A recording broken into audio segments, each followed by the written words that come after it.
আমরা বাংলাদেশের সমাজ এবং রাষ্ট্রকে একটি বার্তা দিতে চাই। সেই বার্তাটি হলো এই: ইসলাম নিয়ে ছিনিমিনি খেলা বাংলাদেশে সেই দিন শেষ। বাংলাদেশে রাজনীতি করতে হলেও এদেশের ইসলাম এবং ইসলামপন্থীদের সাথে নিজেদের কমিটমেন্ট প্রদান এবং সেই কমিটমেন্ট রক্ষা করে আগামী দিনে বাংলাদেশে রাজনীতি করতে হবে ইনশাআল্লাহ।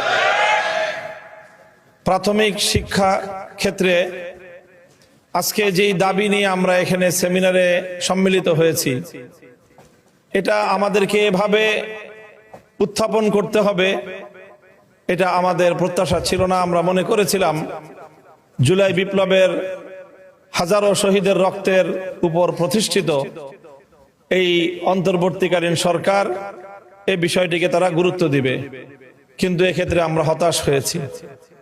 হতাশ হয়ে আজকে আমরা প্রাথমিকভাবে আমাদের অবস্থান আমরা জানান দিচ্ছি। বর্তমানে রাজনৈতিক একটি চরম অস্থিরতার বা একটা দোদুল্যমান অবস্থায় দেশ এগিয়ে চলছে। এই জন্য আমরা রাজপথে বড় ধরনের কর্মসূচি ঘোষণা করতে একটু আমরা সময় নিচ্ছি।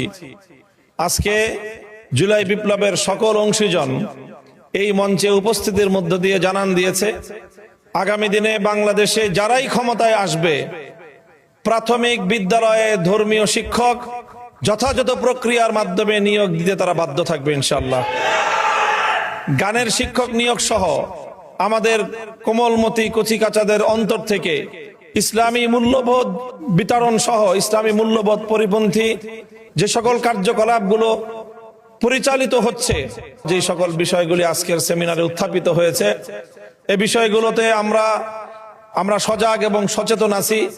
সরকার যদি মনে করে অথবা রাজনৈতিক পক্ষগুলো কেউ যদি মনে করে যে রেইনবো নেশন, তারপরে তৃতীয় লিঙ্গ, এই সকল টার্মের মার পেছে এদেশের ধর্মপ্রাণ মুসলমানরা এগুলো বুঝবে না বা এগুলোর ব্যাপারে তারা সচেতন নয়, তাহলে আমি মনে করি তারা বোকার স্বর্গে বসবাস করছে।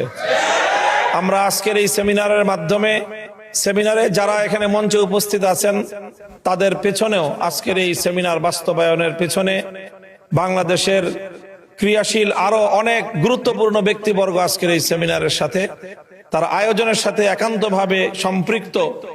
আমরা যদি বাধ্য হই তাহলে আমাদের প্রাথমিক শিক্ষায় ইসলাম এবং মূল্যবোধ রক্ষা করার জন্য যা করতে হয় আমরা সেটাই করব, এবং সেটা আগামী দিনে আমাদের সবচেয়ে প্রায়োরিটি বেসিস আমাদের কর্মসূচি হতে পারে। আমি আপনাদের সকলকে আগামী